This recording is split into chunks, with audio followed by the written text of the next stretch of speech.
Whisky with GreatDrams podcast. This week, we are going to talk about us and our amazing week since we found out that we won double gold at the San Francisco Spirits Awards for our Benrinnes release. And yeah, we just had so many questions about it, so much interaction, so much love that we thought that we'd tell you how we went about it and, you know, what it's meant to us over the last week. And tell you that if you haven't ordered it already, to order it now because we are really, really short on bottles. Yeah. And by the end of this, we'll have persuaded you to buy some more anyway. So order now if you want it. Yeah, effectively, when we publicly told folks with just a simple Facebook post on my personal Facebook, wasn't it? And then I copied it to the GreatDrams one and then to a couple of groups the day after. At 8 p.m. on Thursday last week, we had 124 bottles in stock. As of 11:15 a.m. Tuesday morning of the 11th of May, which is when this is being recorded and hopefully released later today if I can get to edit it, we have 21, I think. And that's bonkers for us. Yeah, to have that kind of response, the amount of love from the industry, the comments, both publicly and privately on to ourselves personally, has been insane in a really amazing way. We never expected any level of response like that. We put the post up as a real, or I put the post up initially as just a real, this is pretty cool for us and I hope you kind of care as well. And from there, it's been one of the most interactive and engaging things we've ever done. And as Kirsty said, it means so much to us. Getting the award, we didn't see it coming. And for those of you that don't know much about the award, it was the San Francisco Spirits Awards. Yep. And so they categorise in bronze, silver and gold, and then double gold. And double gold is what we received for Benrinnes, and that is when all of the judging panel. So how many judges is it usually? Don't know. All right. I expect Greg to know all the answers to these questions. Changes her competition. You could just say between 8 and 15. I think it is actually between 7 and 9, but I don't actually know. We're going to say between 7 and 9. Yeah. And it's when they all individually and independently judge it as getting a gold award. So we managed to... all those judges said that it was gold, so therefore we all get a double gold. And what that actually means, and I'm going to read out a little bit of copy here from the San Francisco Spirits Competition's website that explains what double gold is. And it is awarded to the entries that receive a gold medal rating by all members of the judging panel, as Kirsty said. These are among the finest products in the world. And that was the line that kind of sent us buzzing beyond belief. There it is. And jokingly, only within the house over the last few days, I've actually had quite a few of them since then. I've been very mind-sweeping all the sample bottles that have been lying around. And every now and then just say, hey, Kirst, look, this is one of the finest whiskies in the world. We did that. Because it really does. It's blown us away, hasn't it? Yeah, it really has. And... But we went to awards as part of our, normal business practice, and this is actually our 20th award. And, before we've received, lots of really nice congratulations, and when we're speaking to people face to face and we mention it's award winning, it always does excite the customer a little bit more and make them, believe that what we're doing is the right thing because, judging panels have said that what we're doing is good. But it's kind of amazing that once we've got to our 20th award in our 23rd release, and we've been going 3 years now. Yes, yeah. It just, all of a sudden, it just feels like there was a really big response that... Big time, we never thought would happen. So it was really great. And thank you to everybody who's been in touch. And thank you for all the orders. There's been lots of people in our orders that have popped up from lots of, different job roles and times in our life that people have just popped up and supported us again. So thank you very much for that. It's been incredible. The folks from all throughout our lives and also customers from all of the different kind of markets and events that we've done. We recognise the names coming through and it's like, that's really, really kind. So thank you. It has led to some quite, I don't know, actually late nights packing up bottles. Yeah, we haven't had that since the first lockdown. Really, we've been consistent. Yeah. Like we've been really consistently busy. Yeah. But to get that whole rush again, of being Incredible. oh my gosh, we need to get this out, and want to. Now we've had to plan the next thing as well, so it's all been very busy here, hasn't it? Yeah, very much so. And one of the things that we have been asked was all about how we actually produced it, because to do a finished whiskey is not an easy thing.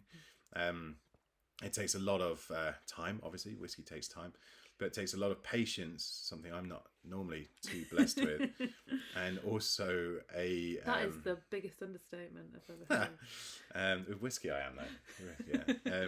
And also a hell of a lot of belief that it is going to work.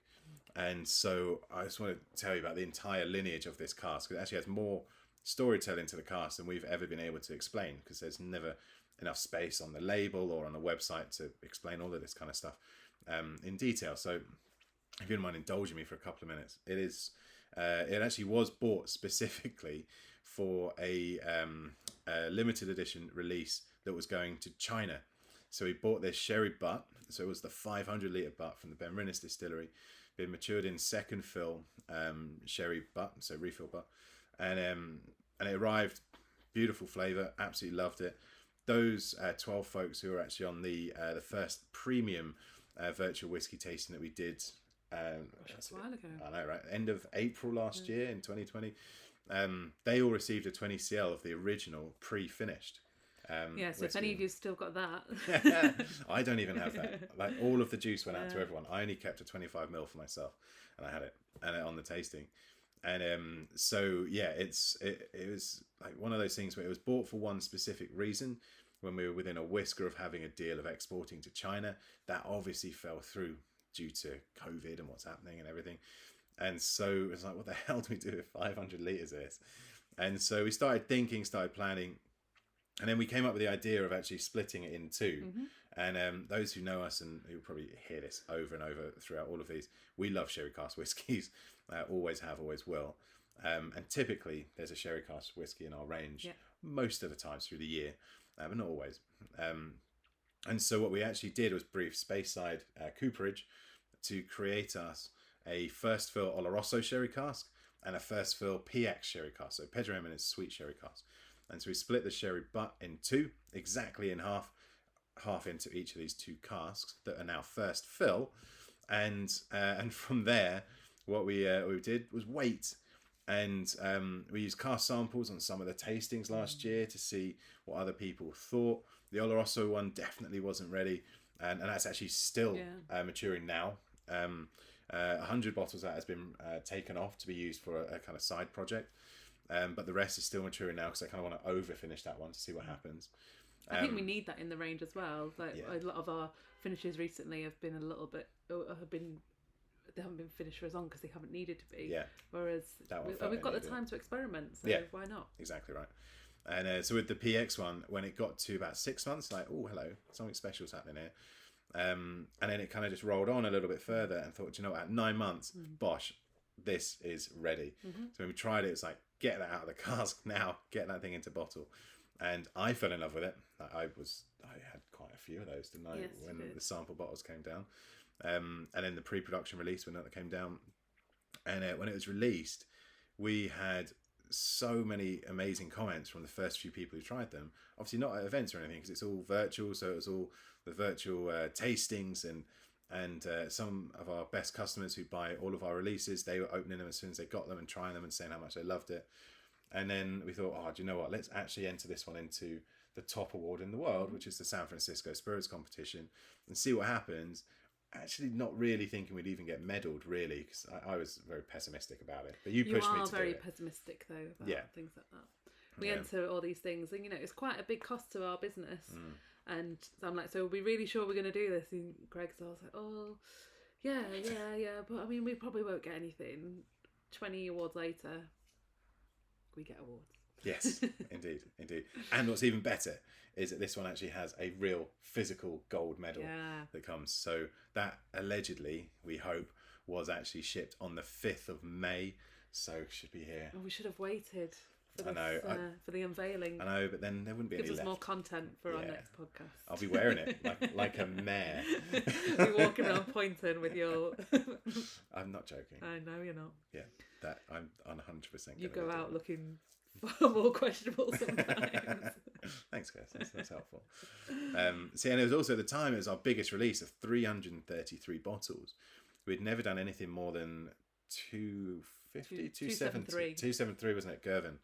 And 273 was our biggest before that, so it's a big release to do, and that's all nearly gone. Happy days. It has been very happy days. Yes.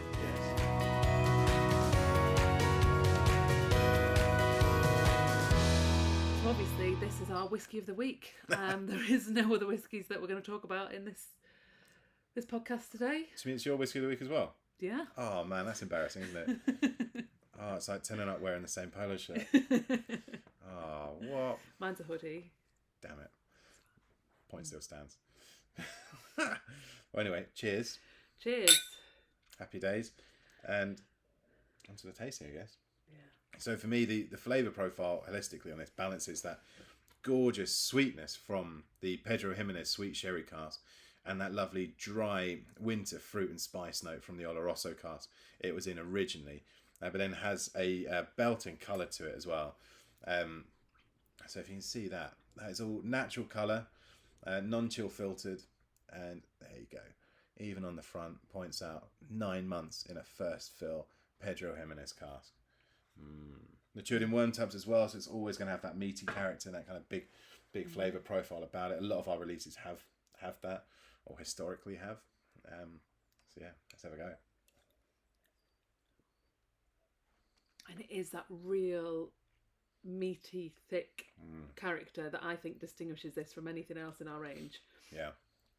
But then you get that sweetness, but it's a different type of sweet to our Oloroso sherry cask. So for me, that's real like sultanas, raisins, and this one it's a bit more plummy and blackcurrants, raspberry.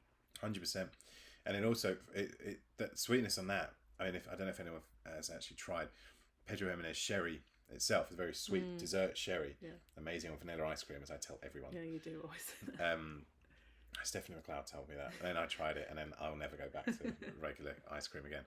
I don't think many ice cream vans around our area serve that though. That's why I always carry a bottle of PX with me, just in case. So we've got the hip flask of whiskey. Now we've got the sherry. Hip flask with PX on the right, whiskey on the left. That's how we roll. All good fun.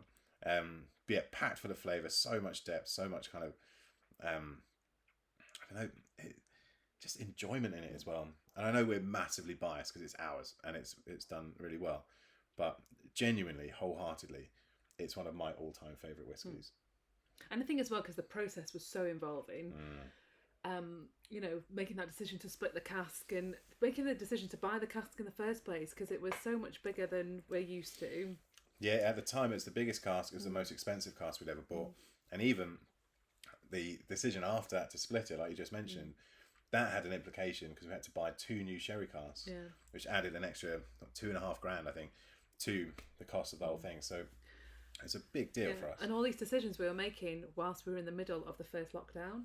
Yes. So our virtual tastings had gone through the roof, but we also we knew that wasn't going to be the norm forever because we were in such a bubble, obviously, and you know we didn't know what the future of our business was going to be because once everything closed down, we just thought, well, what is our volume going to look like going forward? But we just decided to stick with it, and that all the new customers that we were getting to meet on these virtual tastings, you know, we had the products that could convert them to be loyal customers. So just carried on, and you know, for this release alone, what a great place to be in. 100%. Yep, and it's exciting times, and still, I'm just going to say it one more time, blown away by the award, by the whiskey anyway, but also by the response. Everyone's been so kind, so generous with their time as well, taking their time to email, text, call occasionally, although that's a little bit weirder, but it's not what you're used to these days, is it? And also all the messages across social has been bonkers. Yeah. And it's even led to inbound inquiries from Japan, Singapore, and as a third place, think it was Germany actually, for export. So it's even taken us to a different place that we've actually been actively trying to get to. That's this cask was all about getting to export, and you know, Greg had gone out last November into China to November before, not during COVID. The one before. Yeah, the one just before. We don't speak about the years 2020 as a travel, yeah, so it's fine. Yeah, fine. And you went out there with, you know, buying this cask that's where it was going to go. And so it'll be amazing now if it comes full circle that it doesn't actually get there because it's all sold out, but that it ends up that it leads to different things, because this just proves for us, you know, that we can select those award-winning casks and finish them. And so yeah, it does sound a bit like we're blowing our own trumpet, but we decided just to sit back for a bit and think and about enjoy. And celebrate. Everyone said to us, have you celebrated yet? And obviously we've got 2 young children, a very busy and active business. So we thought that the best place to have our celebration would be to have a chat here with you guys. Get you guys on it with us. Yeah. So we haven't actually had a chance to celebrate at all. We found out on a wet Saturday morning while I was in a new market, a little bit scared for my life. I actually thought it was a bit of a typo when we got the, because you get the email being like, oh, you've won something, congratulations, see the bottom of the email and the details are down there. And I scrolled to the bottom and I was like, double gold, and I sent it to Greg and I was like, say what? I think we've run something really big here. And you were like, what? And so then it was under NDA and everything for a while, wasn't it, or embargo. Then we just didn't know how to communicate it. It felt bigger than we had ever been done, like able to just bang out a message or anything. And then it got to the point, it's like, well, it's public now, we need to acknowledge it and say cheers. Because we were getting those inquiries from abroad before we said anything about it, because obviously the awards board do such a good job of promoting it internationally. So we'll see where we end up, and we've still got the rest of the cask finishing off in the sherry cask, haven't we? In the Oloroso.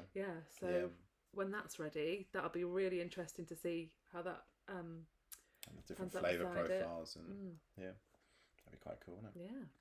Nice. Well, there you go. That was us talking about us and celebrating all of the great things that have happened with that Benrinnes release. And if you do have a bottle, I hope sincerely that you've enjoyed it, opened it and enjoyed it. And thank you for all of your support, your kind messages, and taking the time to interact with us, especially after the award win announcement, but always anyway. It's all never taken for granted. Cheers. Now I'm off to the post office to send out more orders. With some big heavy sacks of Benrinnes. Awesome. Wicked. Until next week. Cheers.